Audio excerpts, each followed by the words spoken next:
Louvado seja nosso Senhor Jesus Cristo. Para sempre seja louvado. Caríssimos irmãos e irmãs, a alegria de estarmos aqui de volta, depois deste início de ano, que tivemos esse pequeno recesso, nós como padres aqui da paróquia. E voltamos nesse terceiro domingo do tempo comum, que a Igreja, pelo Papa Francisco, instituiu como o Domingo da Palavra. O Domingo da Palavra de Deus. E a providência vem ao nosso encontro porque podemos dizer que o tema hoje é a própria Palavra de Deus. Como ela é celebrada, proclamada, anunciada, acolhida e os efeitos que ela traz na nossa vida.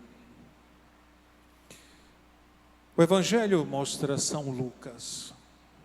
É dividido no capítulo 1 e o capítulo 4, o texto de hoje. O capítulo 1 traz, nesses primeiros versículos, o prólogo, uma introdução que São Lucas faz. Está o Evangelho direcionado, nesse primeiro momento, a Teófilo. Como também quando ele escreve os Atos dos Apóstolos, também, num primeiro momento, é a este Teófilo, que deveria ser alguém importante, alguém da corte, algum amigo. Fica assim o questionamento de quem seria. O ponto é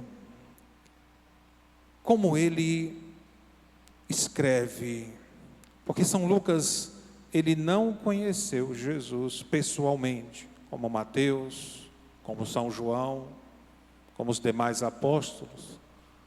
São Lucas foi fazendo, como ele coloca aqui, uma investigação.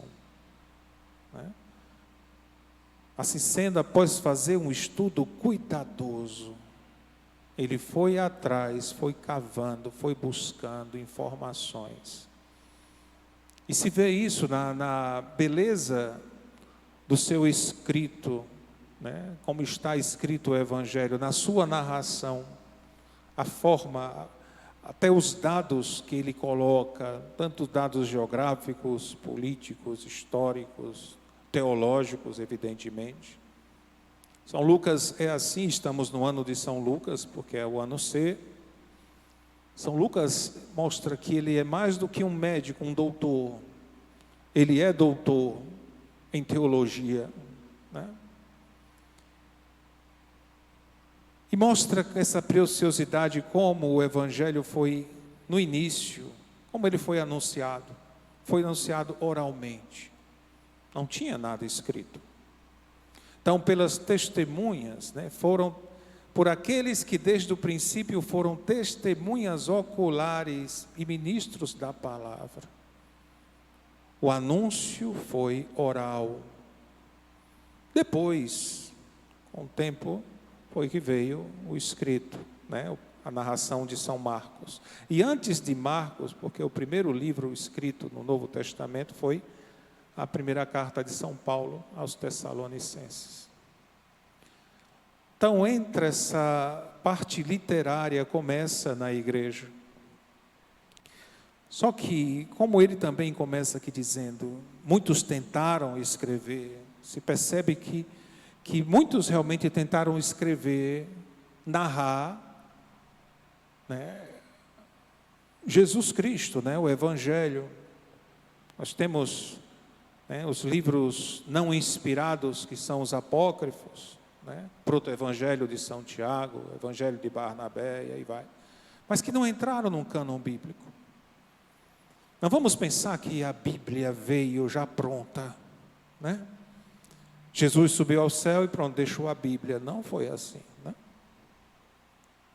A Bíblia, para chegar ao que temos hoje, ela toda prontinha, bonitinha, foram mais ou menos 5 séculos de discussão, 5 séculos de avaliação entre sínodos, concílios, defensores da fé, para não deixar entrar qualquer erro de doutrina, Como já no início encontramos nos Atos dos Apóstolos, São Paulo combatendo os judaizantes, os agnósticos, São João falando dos anticristos, de pessoas e eram os agnósticos mesmo, que queriam colocar no Evangelho um Cristo que não era Cristo. E isso a igreja foi, porque é una, porque é um só corpo, como nós vemos até São Paulo descrevendo aqui, com maestria, como é a igreja, como é o corpo de Cristo, como é esta unidade. E foi esta unidade que manteve o que nós temos hoje. E é o que temos hoje que mantém a unidade. Essa é a beleza, porque é uma graça. É a graça de Deus agindo em nós. Depois disso, nós vemos aqui no capítulo 4, Jesus, que volta para a Galileia. Antes, temos logo nos primeiros capítulos de Lucas, a narração do seu nascimento, algo que ele foi atrás de saber e com certeza escutou de Nossa Senhora, de Maria. Mas depois tem o momento do batismo, da tentação e agora da vinda para a Galileia. E tudo com um detalhe precioso, conduzido pelo Espírito Santo. Que é um detalhe que São Lucas não deixa passar. O Espírito Santo vai conduzindo Jesus. Aliás, o Espírito Santo já está desde o início do Evangelho, na narração de São Lucas. Mas conduzido pelo Espírito, ele recebe, o Espírito Santo se manifesta no batismo, o Espírito Santo o conduz para o deserto para ser tentado, e ele, cheio do Espírito, com a força do Espírito, volta para a Galileia. E aqui, ele, conforme o costume, entra na sinagoga, faz o sinal que vai fazer a leitura. O encarregado lhe entrega o livro do profeta Isaías, já naquela página, por providência, é aquela página, capítulo 61, que é o livro da consolação em Isaías. E Jesus ali revela quem ele é, porque é uma revelação. O Espírito do Senhor está sobre mim. Ele me consagrou com a unção. Ele já vem com o Espírito Santo, já o conduz. O Espírito Santo está nele. O Espírito Santo está sobre mim porque ele me consagrou com a unção. E me consagrou para anunciar a boa nova aos pobres, proclamar a libertação dos cativos, recuperar a vista aos cegos, libertar os oprimidos, proclamar um jubileu, um ano da graça. Fecha o livro, entrega ao ajudante e se senta. Todos esses gestos de Jesus têm um propósito. Ele é o mestre. Ao se sentar, e só realmente quem ensina é o mestre, e ele ensina sentado. O discípulo está de pé para ouvir. E o seu ensinamento, a princípio, aqui é dizer: isto sou eu. Essa profecia acabou de se cumprir. Essa profecia que vocês escutaram acabou de se cumprir. Está aqui. Sou eu. Tanto que, se fôssemos continuar o texto, a gente ia ver a confusão que deu, para Jesus, botar ele para fora da sinagoga, tal. Mas ele não deixa de dizer a verdade, é sobre ele mesmo. O profeta falava sobre ele. Veio para anunciar, veio para curar, para libertar os cativos, os oprimidos, de uma opressão muito maior daquelas que os judeus esperavam. Eles estavam esperando isso, mas esperavam numa visão muito temporal, muito imanente. Jesus vem com um propósito muito maior, porque a profecia oferece um propósito muito maior, que é a vontade de Deus. A libertação dessa opressão do pecado. Não pensemos que o pecado não nos oprime, oprime. O intuito dele, quando nós pecamos, a situação dele é nos deixar para embaixo e mais, nos afastar de Deus. Jesus vem para tirar isso de nós. E cumpre, isso se cumpriu, é fato. Deus fez, Deus realizou. O que é que realmente, com esse texto, o que isso deve, como deve agir na minha vida? Meditando a primeira leitura, que é o livro de Neemias, a gente vê que o povo de Israel está saindo do exílio na Babilônia, né? Ciro, o persa, vai, liberta e permite que o povo volte para a sua terra. E quando chega lá, só encontra ruínas. E começa todo um trabalho de reconstrução. E nesse trabalho de reconstrução, eles encontram o livro sagrado. E aí tem um momento solene em que eles vão ler o livro sagrado. E é aqui esse texto. Todo o povo escutava com atenção a leitura do livro da lei. Estavam com sede, estavam desejosos, aquilo que foi tirado deles. Primeiro há um misto aqui, depois de tudo isso, há um misto de uma alegria e ao mesmo tempo de uma tristeza. A tristeza de saber que toda aquela situação só foi ocasionada por causa do pecado deles de idolatria.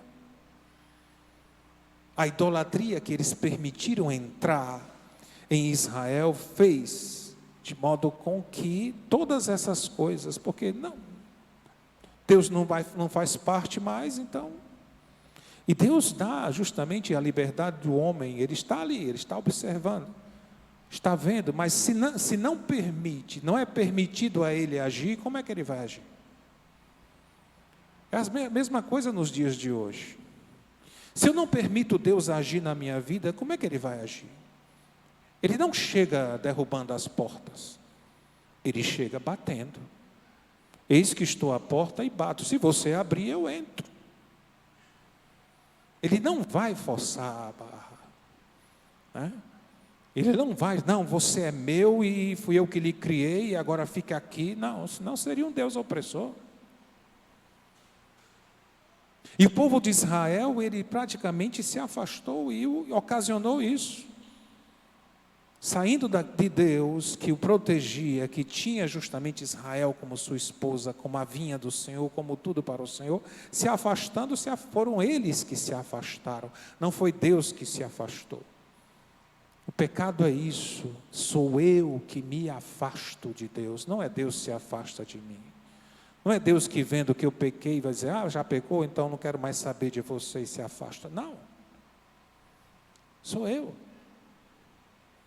Que pelos meus caprichos, minhas situações, resolvi de livre e espontânea vontade sair. E Deus é misericordioso que faz de modo de trazer de volta. Vinde a mim. Como Jesus disse, vinde a mim, vós todos que estáis cansados, sob o peso dos vossos fardos. O fardo é meu. Né?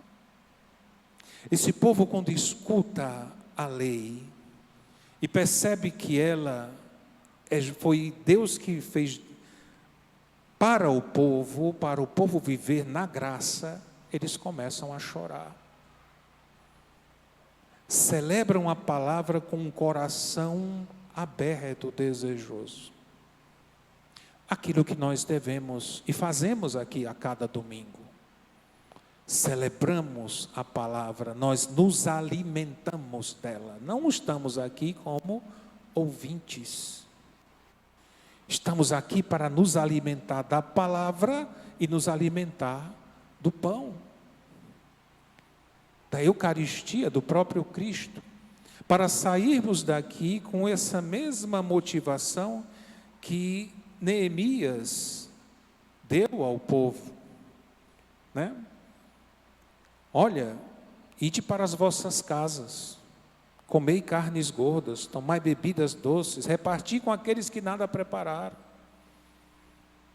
e colocar em prática aquilo que o Senhor nos ensina, nos orienta, nos anima lá fora. Por isso que inter missa est, né? Ide em paz, que o Senhor vos acompanhe. A missa terminou, mas começa a missão. Começa a missão de anunciar aquilo que eu estou alimentado. Anunciar a palavra. E como eu anuncio? Me fazendo, aliás, Deus que nos fez assim, né? Um corpo. O corpo místico que é a igreja, somos igreja. Não saio fazendo da minha cabeça, né? Como São Paulo aqui faz essa alusão ao corpo humano, né? O olho não diz, eu não sou ouvido, então não tenho nada a ver com você, sai daqui, né? A mão também, não vou fazer também hoje nada não, né? Só eu que trabalho, né? Não é assim, são membros, mas que estão unidos num só corpo. O corpo não se movimenta sem esses membros, não vive sem esses membros. A mesma coisa, a igreja não vive sem nós. Vive pelo Espírito Santo, que é a alma da igreja, mas o corpo místico somos nós que temos, quer dizer que tudo isso aqui fala que nós temos um lugar na igreja, que ninguém é melhor do que ninguém. Aqui não tem espaço para carreirismo, aqui não tem espaço para reivindicações, porque tem que ter, não. Somos um corpo, temos dons que o Senhor distribuiu a cada um conforme a sua vontade. Nós vimos domingo passado São Paulo falando sobre os dons e diz que é para o bem comum, para o serviço da igreja, não é uma posse minha. Dom de cura, milagres, discernimento, dom de pregar, de anunciar, tudo isso que ele coloca aqui. São dons que o Senhor concede, e a beleza, a igreja é bela por isso, né? São João Paulo II, por ocasião do encontro na renovação carismática em Roma, ele falando sobre os carismas da igreja, diz que a igreja é um belo jardim, com diferentes flores que têm seus próprios perfumes, cada um, e que embeleza esse jardim. Não é um jardim de uma única flor, mas são várias. Uma comparação belíssima, para mostrar que temos dons diferentes, mas formamos uma só igreja, um só corpo. E tudo isso é a palavra de Deus que realiza em nós. É a força, a graça do Espírito Santo que realiza em nós. Por isso, meus irmãos, peçamos ao Senhor essa graça de sermos alimentados, uma vez alimentados pela palavra e pela Eucaristia, não saiamos daqui com espíritos de competições, mas saiamos em formar a unidade. Porque como ele colocou aqui, ainda falando do corpo, quando um membro se fere, todo o corpo sente. E a gente sente mesmo. Quando a gente vê uma situação, um membro da igreja que faz uma bobagem, uma besteira, a gente sente. Dói. Como nos alegramos com outros que são fiéis e proclamam a graça de Deus, nos alegramos. Somos um. Louvado seja nosso Senhor Jesus Cristo. Para sempre seja louvado.